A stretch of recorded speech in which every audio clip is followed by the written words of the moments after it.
Hello everyone and welcome to my BNB Metro official channel. Bill tells Justin to kill Grace after learning about her scam plot.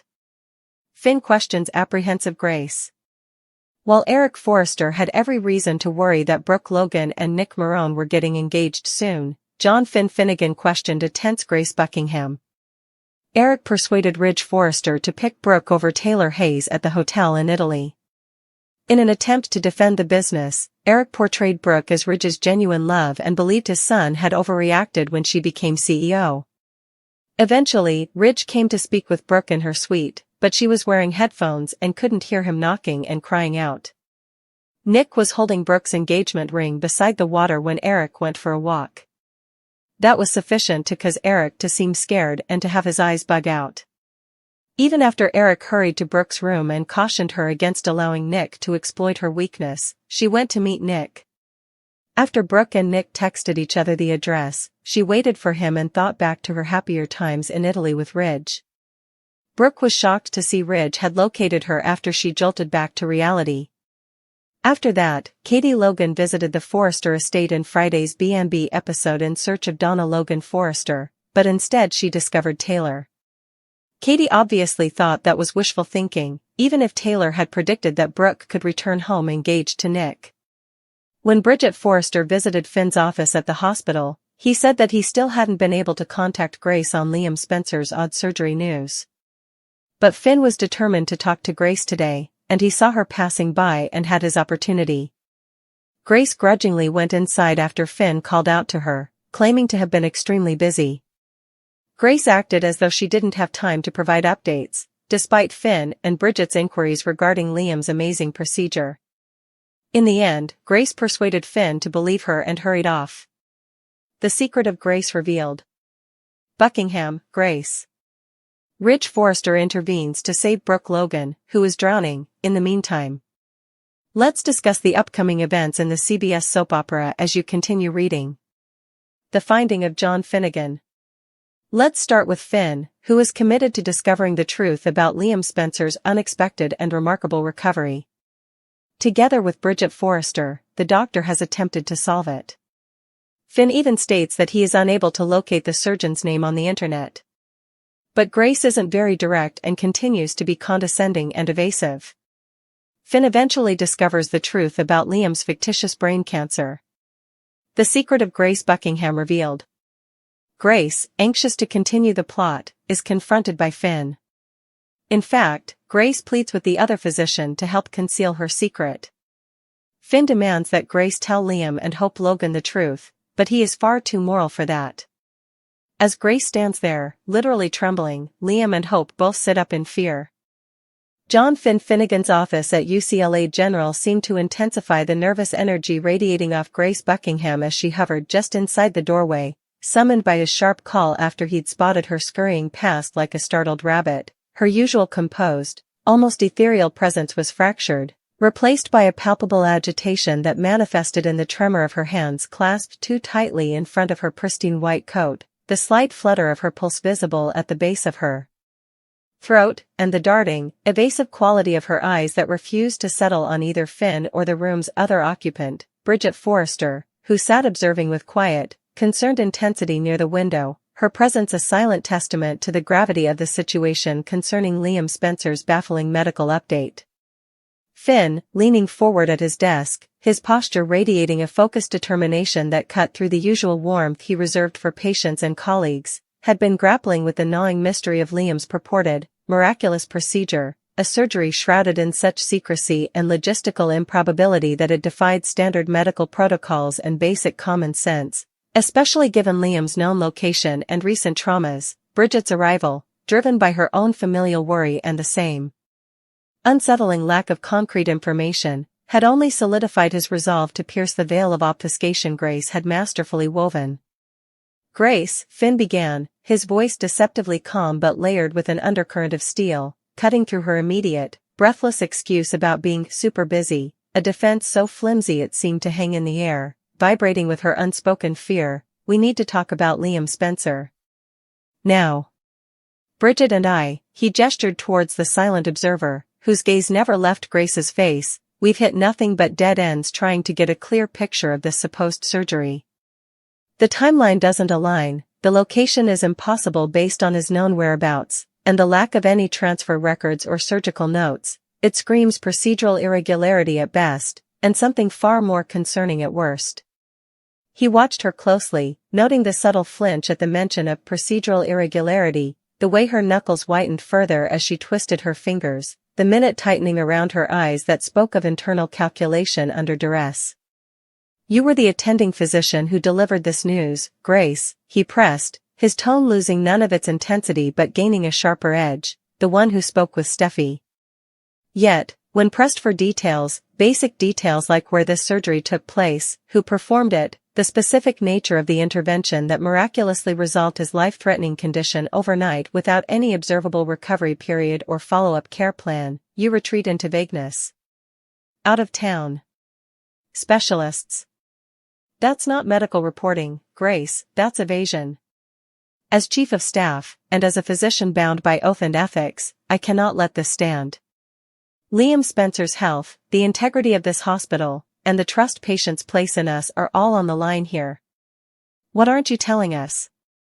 Grace's breath hitched, a tiny, audible gasp escaping her lips as if Finn's words were physical blows landing on her carefully constructed facade. She shifted her weight from foot to foot, a caged animal seeking escape, her eyes finally flicking towards Bridget, perhaps seeking sympathy or understanding, but finding only the same unwavering demand for truth reflected back. John. Dr. Finnegan, she stammered, correcting herself, a sign of her fractured composure. I understand your concern, truly I do. But patient confidentiality, it's paramount. There are sensitivities involved. Layers. She waved a dismissive, trembling hand, a gesture meant to convey complexity but succeeding only in appearing desperate. The situation is unique. Delicate. The specialists involved requested the utmost discretion. Liam's condition was critical, time was of the essence, arrangements were made outside conventional channels for his benefit. Her voice gained a fraction of volume, a thin veneer of authority attempting to mask the panic beneath. I assure you, the procedure was successful. Liam is recovering. That's the vital information for the family. The rest, the minutiae, it's protected. Compartmentalized. For everyone's safety. Bridget, unable to remain silent any longer, leaned forward, her voice gentle but laced with an urgency born of love for her sister Steffi and concern for Liam, her brother-in-law caught in this inexplicable storm. Grace, minutiae? Knowing where and how my sister's husband received life-saving surgery isn't minutiae. It's fundamental. Steffi is terrified and confused. We all are. How can we trust in his recovery if we don't understand what happened? If it feels like a cover-up? The word hung heavy in the air, seeming to suck the oxygen from the room. Grace visibly recoiled, her face paling beneath the fluorescent lights. Cover-up? No. Absolutely not, she protested, too quickly, too vehemently, her voice cracking slightly. It's about privacy. About protecting Liam from unnecessary scrutiny during a vulnerable time. You have to understand, the circumstances were extraordinary. Unprecedented. Demanding standard protocols would have cost valuable time. Finn seized on her phrasing, his gaze sharp as a scalpel. Extraordinary circumstances? Unprecedented demands? Grace, you're describing a scenario that bypasses every safeguard we have, informed consent protocols, transfer agreements, surgical oversight. Who authorized this? Who bears the medical legal responsibility? Did you authorize it? Did you facilitate it? He saw the flicker of pure terror in her eyes at the direct accusation, the implication of personal liability cutting through her defensive fog. She took an involuntary step back towards the door, her hand instinctively reaching for the handle as if it were a lifeline.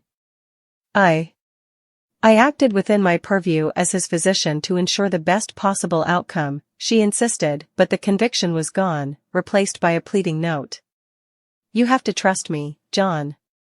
Trust my judgment. Trust that I did what was necessary for Liam Spencer's survival. That's all that matters.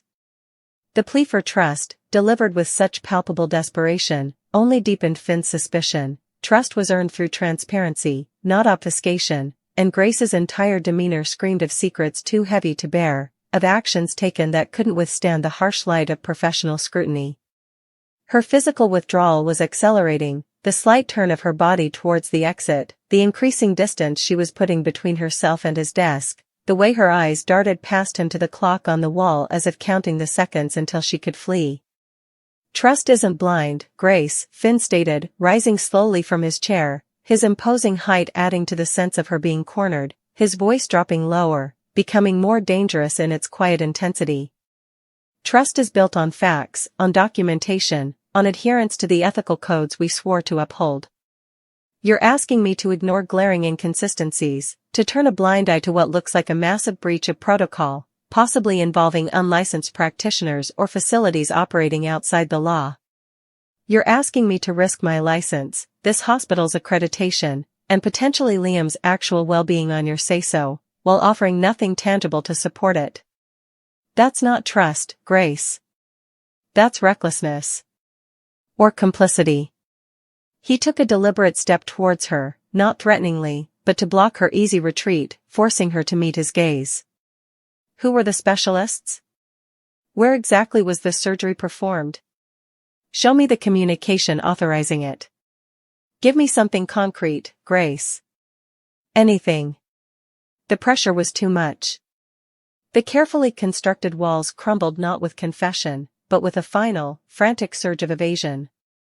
Her breath came in short, sharp gasps, her eyes wide with panic now, devoid of any professional veneer. I can't, she blurted out, the words tumbling over each other. I told you, it's confidential. Sensitive. I don't have time for this inquisition. I have patients waiting, critical rounds. She fumbled behind her back, her fingers finally finding the door handle, twisting it frantically. You just have to believe me. Liam is fine.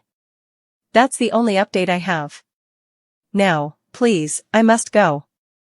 And before Finn could issue another command, before Bridget could voice another plea, Grace Buckingham wrenched the door open and practically fled down the corridor, her hurried footsteps echoing like a guilty heartbeat retreating into the sterile maze of the hospital, leaving behind a vacuum of stunned silence thick with unanswered questions and the chilling certainty that whatever had happened to Liam Spencer, Grace Buckingham wasn't just nervous, she was terrified of the truth being discovered, and her flight wasn't just from the room, but from the crushing weight of a secret that threatened to destroy far more than just her professional composure.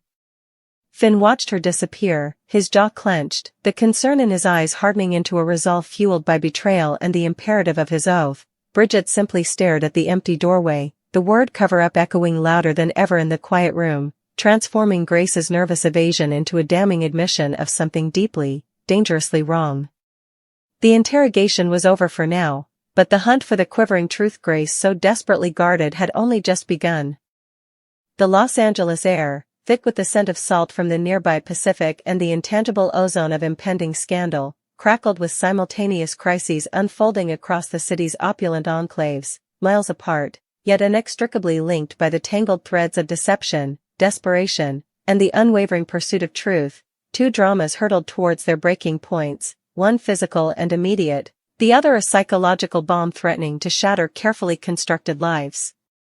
Down at the treacherous, rocky coastline, a scene ripped from a nightmare played out under the indifferent gaze of the setting sun. Ridge Forrester, his powerful frame propelled by primal terror and love, surged through the churning, ice-cold waves, his muscles screaming against the relentless pull of the riptide, his eyes locked onto the terrifying sight of Brooke Logan, her vibrant spirit seemingly extinguished, her body limp and pale amidst the froth and foam, her life ebbing away with each crashing wave that dragged her further from safety. The roar of the ocean was deafening, matching the frantic roar of blood in Ridge's ears as he fought the elements, his world narrowing to the singular, desperate goal of reaching her, grabbing her, hauling her back from the abyss, every stroke a prayer, every gasp a plea against the terrifying possibility of loss. His love for Brooke a tangible force fueling his superhuman effort against the indifferent brutality of the sea.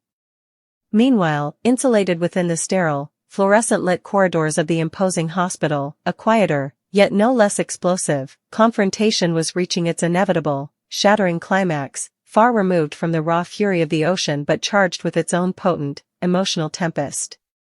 Dr. John Finn Finnegan, his characteristic warmth replaced by a steely resolve forged in the fires of professional integrity and a growing sense of profound unease, stood like an immovable object before the increasingly desperate figure of Dr. Grace Buckingham. The air between them hummed with unspoken accusations and the crushing weight of the secret Finn had meticulously, obsessively unearthed, the grotesque, unfathomable truth behind Liam Spencer's miraculous recovery from terminal brain cancer, a miracle that had, from the moment Finn first heard of it, felt profoundly wrong, a discordant note in the symphony of medical reality that his trained instincts refused to ignore. Finn's journey to this precipice had been one of relentless, almost surgical, precision. Partnering with the equally brilliant and ethical Dr. Bridget Forrester, he'd dissected Liam's case file, scrutinized every scan, every lab report, every note, searching for the elusive key to the impossible. The absence of the operating surgeon's name from any credible database, a glaring red flag waving in the digital wind, gnawed at him. Grace's subsequent reactions, her sudden shiftiness, the practiced vagueness that replaced her usual professional confidence, the dismissive waves of her hand brushing aside his perfectly reasonable inquiries as if they were irritating flies, were not the hallmarks of a colleague sharing a medical triumph, but the defensive maneuvers of someone guarding a terrible truth. Her evasions, once subtle, grew more pronounced, more brittle, each deflection adding another layer to Finn's certainty that Liam Spencer had never been ill at all, that the entire narrative of his suffering, his brush with death, the agonizing decisions it forced upon Hope, Steffi, and their families, was nothing more than a cruel, elaborate fabrication orchestrated from the shadows. The final piece clicked into place with chilling clarity, likely a discrepancy in preoperative imaging versus postoperative reports, or perhaps a trail leading back to a discredited or non-existent surgical technique Grace had vaguely referenced. The miracle wasn't divine intervention or groundbreaking medicine, it was a monstrous lie. Standing before Grace now, Finn wasn't just a colleague seeking clarification, he was the embodiment of cold, hard truth, his gaze stripping away her carefully constructed defenses, his quiet pronouncement of his discovery, "I know the truth, Grace." Liam never had cancer, landing like a physical blow, shattering the fragile facade she'd clung to. What followed was a visceral display of utter desperation that transformed the composed, respected Dr. Buckingham into a figure of abject panic. Grace's carefully curated professional armor dissolved instantly, her eyes, wide with raw terror, darted frantically, seeking an escape that didn't exist, while a visible tremor ran through her hands, betraying the paralyzing fear beneath her white coat. Her voice, when it finally emerged, was a ragged whisper, then rose to a frantic, pleading pitch as she grasped at Finn, not with the authority of a senior physician, but with the clawing need of someone facing utter ruin. "Please, Finn," she begged, the words tumbling out in a desperate, broken stream, "you don't understand, you can't understand what's at stake. My career, everything I've built, it will be destroyed. Just look the other way. We can say the records were confused, a misdiagnosis initially, anything. Help me cover this up, Finn, please." The sheer audacity of her plea, the naked attempt to drag him down into the quagmire of her deceit, momentarily stunned him. She wasn't just asking for silence, she was asking him to become complicit, to betray his oath, his morals, and the very foundation of trust upon which medicine rested, all to salvage the wreckage of her own catastrophic choices.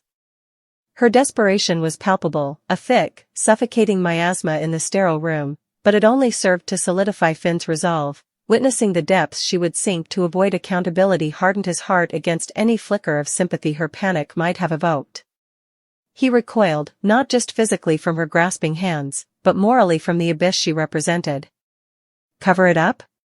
His voice, though low, cut through her hysteria like a scalpel, laced with incredulity and profound disgust. "Grace, what you did, it's unconscionable.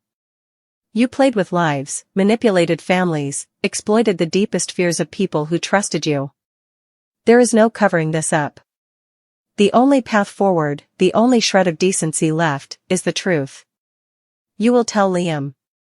You will tell Hope. Today. Now. You owe them that much, at the absolute minimum.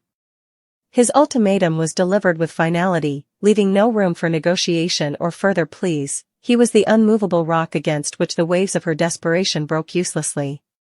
The scene that unfolded next was a masterclass in agonizing tension, orchestrated by Finn with grim determination. Grace, stripped of all her defenses, reduced to a hollow shell vibrating with dread, was practically propelled into the quiet sanctuary of Liam's private recovery room.